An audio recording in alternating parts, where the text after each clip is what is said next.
Если вы не пробовали этот рецепт, вам можно искренне позавидовать, поскольку его вкус, простота и доступность ингредиентов делает его одним из самых прекрасных на кухне. Его хочется готовить и готовить, повторять и повторять, потому что вкус неимоверно вкусный. А кроме того, готовится просто. Всем привет, меня зовут Валера, и вы на канале Художник на кухне. У нас шикарный рецепт из тостов. Что мы делаем? Берем подсолнечное масло или любое другое, разгреваем сковороду. И на самом деле все очень просто готовится, но вкус, мне сказали мои родные, которые пробовали этот рецепт, очень вкусно. Все, кто пробовал, все в восторге, поэтому я смело рекомендую вам данный рецепт. Я беру 4 тоста и вырезаю в них окошечки.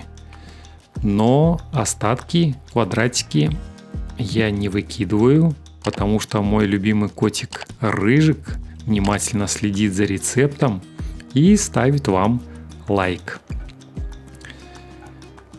Окошечки отправляются на сковороду, а тем временем 1 стакан овсяных хлопьев отправляется в блендер, где я буду измельчать в более мелкую массу. Мне надо получить что-то наподобие муки.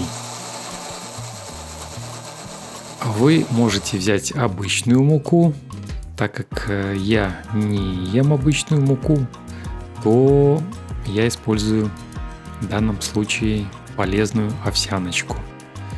Овсяночку надо прокалить на сковороде. Это дает ей не только золотистый приятный цвет, неповторимый аромат, но и избавляет от непрошенных гостей.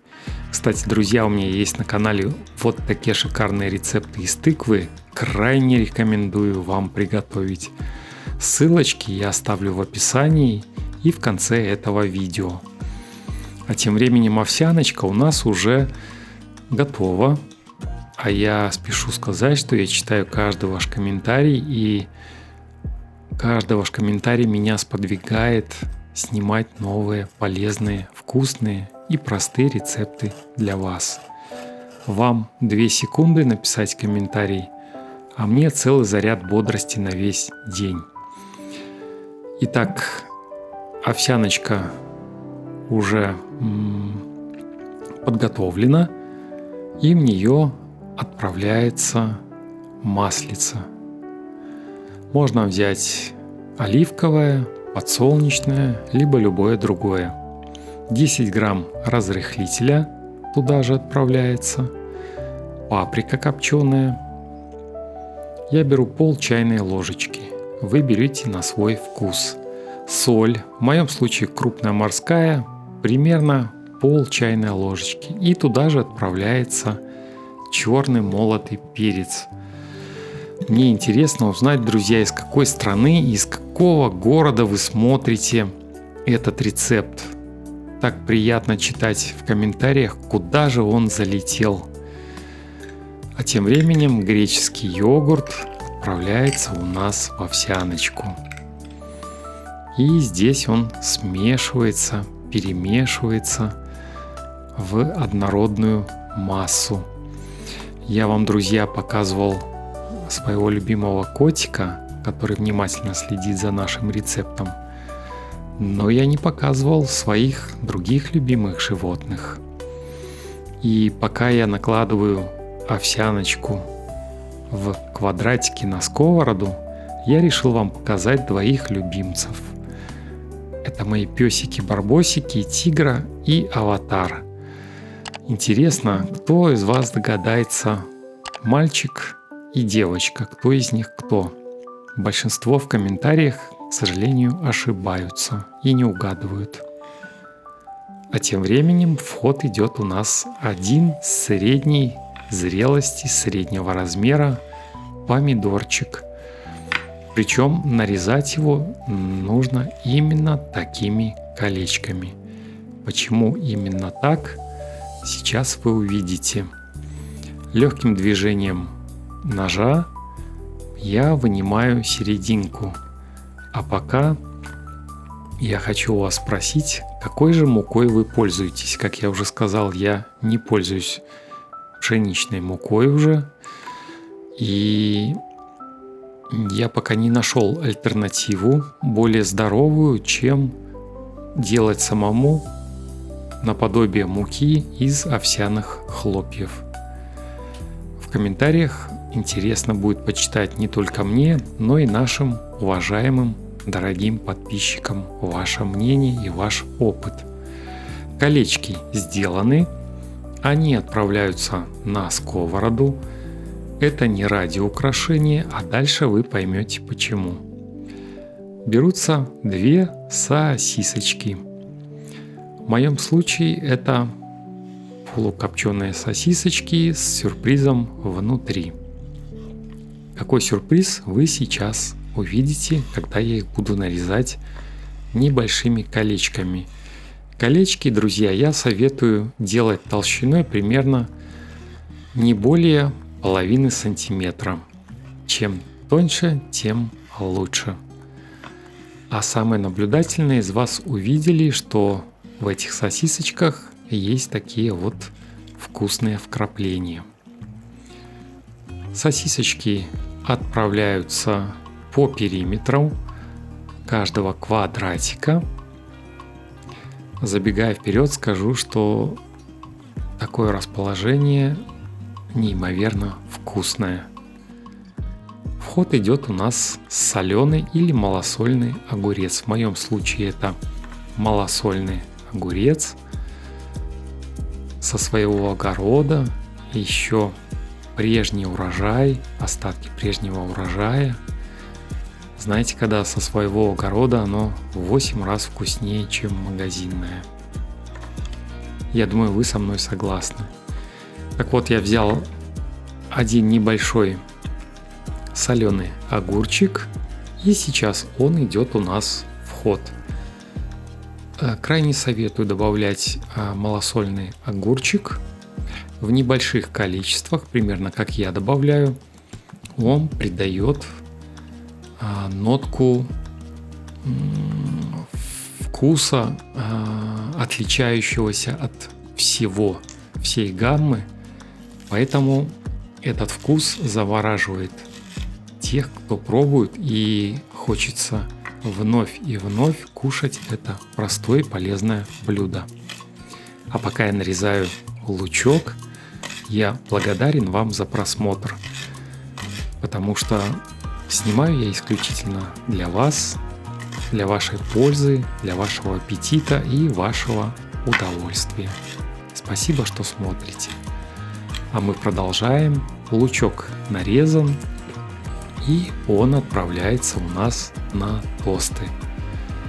Напомню, в это время у нас включена сковорода, огонь там минимальный, и мне интересно знать, кто же вам понравился больше: мой котик Рыжик или мои песики Барбосики. А у нас в ход идет сыр моцарелла. Он натирается на крупную терку, и натирается он очень быстро на крупную терку. В моем случае это примерно 40 грамм сыра моцарелла. Если нету этого сыра, можете использовать любой другой, но этот предпочтительнее, поскольку дальше у нас в рецепте будет второй сыр. И моцареллу я выбрал именно потому, что она создает именно вот эффект пиццы, тянущегося сыра расплавленного. Именно это нам и надо в нашем рецепте. Поэтому я использую 2 сыра. Второй вы увидите буквально через некоторое время. Обязательно закрываю крышечкой на несколько минут, чтобы сыр расплавился. И эта часть тостов у нас уже очень готова. Но это лишь половина нашей вкусной задумки. Далее Я беру подсолнечное масло.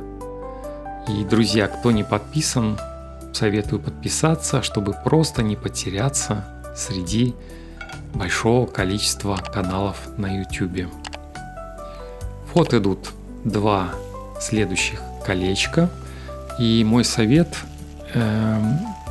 заключается в том, что прилипает овсяночка к ложке, поэтому использовать желательно 2 инструмента.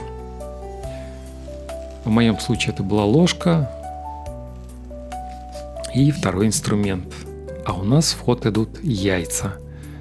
Яйца у меня свойские, домашние, свободного выгула.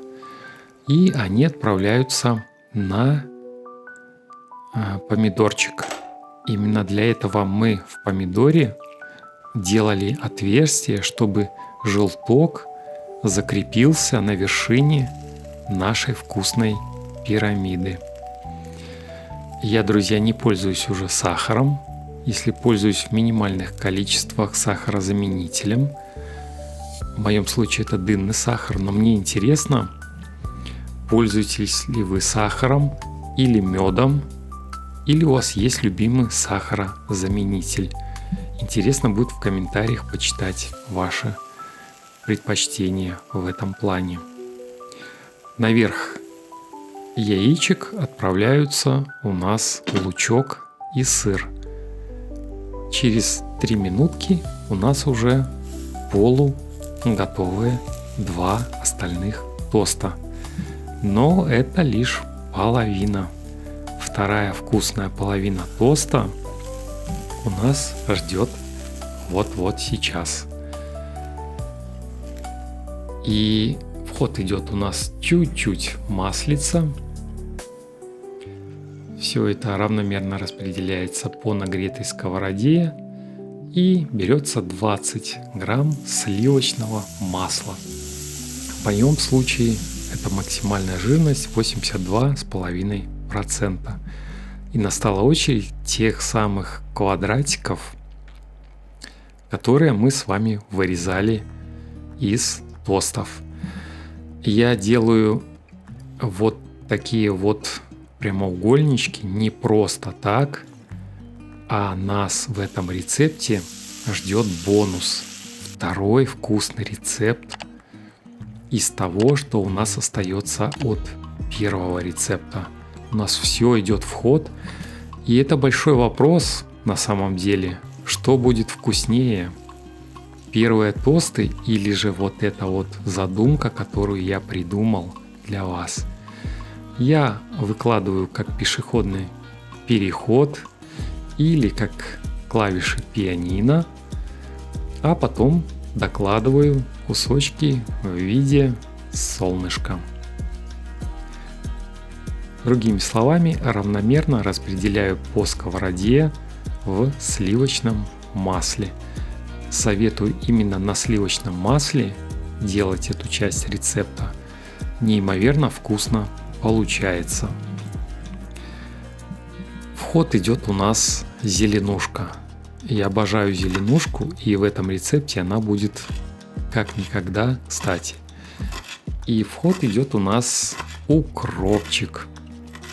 Я взял горсть небольшую укропчика и измельчаю на небольшие фрагменты, чтобы можно было посыпать наше вкусное аппетитное блюдо зеленью, которая будет не только красиво смотреться, но и самое главное, будет полезно и вкусно в нашем блюде после того, как вкусы соединятся. Далее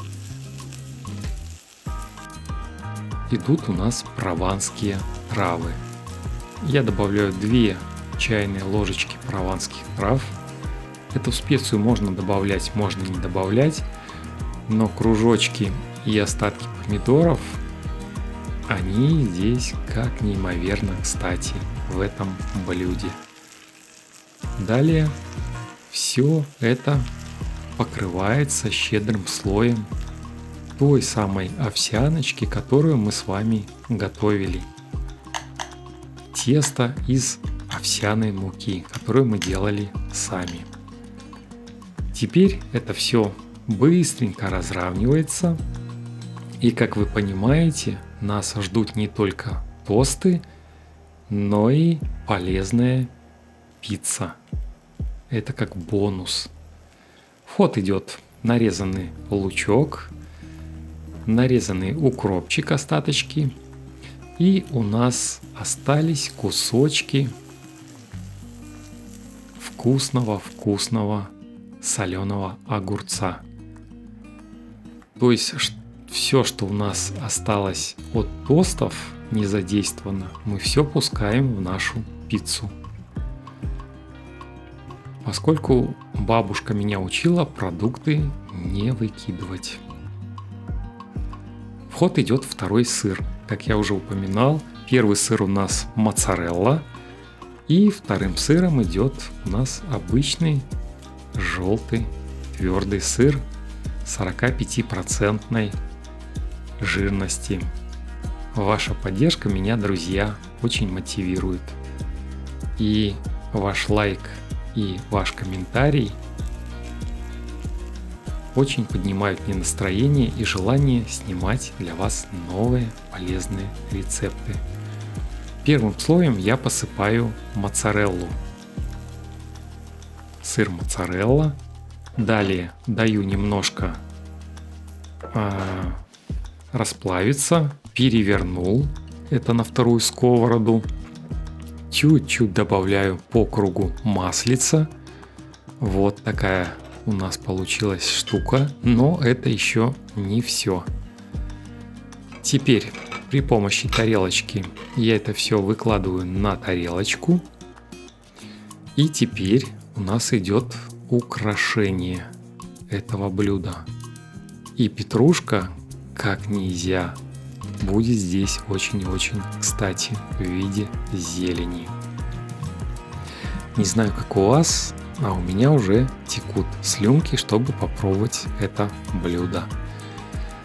Далее я беру 4 кусочка тостов и распределяю по их поверхности небольшим слоем сливочное масло.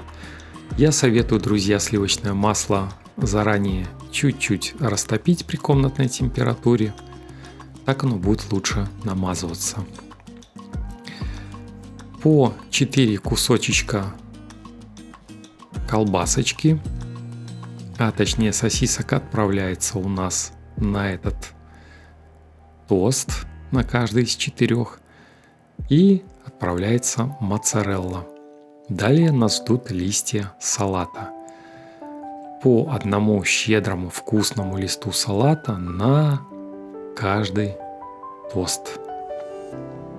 Салат здесь очень-очень-очень кстати. И вы это увидите буквально через некоторые минуты. И вот тот самый момент, когда мы соединяем наши тосты в единую композицию. Я беру 4 нижних слоя тостов и накладываю верхним слоем тостов, которые мы готовили чуть-чуть ранее. Я специально верхние половиночки тостов не доводил до кондиции, чтобы все вместе у нас хорошо соединилось вкусом. И теперь у нас под завершение рецепта финальное украшение. Все это отправляется под крышку, чтобы соединилось вкусами. Вот такая красота. И сейчас, когда все это горяченькое, когда идет пар, я хочу спросить вам, нравится ли вам такой формат видеорецептов от меня? Или можно что-то улучшить, чтобы вы посоветовали? Будет приятно мне почитать в комментариях. Я выкладываю готовые, сочные, аппетитные, горяченькие тосты с тянущимся сыром моцареллой на тарелочку. И сейчас мы с вами будем пробовать. Но будем пробовать не тосты, а именно пиццу, которую мы сделали как бонус в данном рецепте. Вот она какая красивая, украшенная, нарядная. И никто не скажет, когда будет пробовать этот рецепт, когда вы его приготовите, что он сделан из обычной овсянки. Пицца из овсянки – это, мало кто в это поверит, потому что вкус настолько вкусный, настолько это все аппетитно, остановиться невозможно. И сейчас я вам покажу более крупный план, как это выглядит в разрезе. Ну и мы с вами продегустируем. Вот такой шикарный кусочек. Ой, прелесть, одно удовольствие. Не смог удержаться и решил сразу же второй кусочек тоже продегустировать. А пока тот, кто не подписан, подписывается и нажимает на колокольчик, настала очередь пробовать наши тосты. Как вы видите, они у нас разные. Сейчас я пробую тост без яйца наверху. Это один вид тостов. Получается у нас 3 рецепта. Вот так это все сочно, вкусно смотрится в разрезе. И теперь идет у нас в ход яичко. Я, друзья, люблю, чтобы яичко не сворачивалось. И поэтому я сделал вот в такой вот стадии готовности. Если вы любите по-другому, вам надо на несколько минуток дольше подержать под крышкой. Это, друзья, фантастически вкусно и крайне советую приготовить. Я с вами не прощаюсь, а говорю до встречи на канале «Художник на кухне».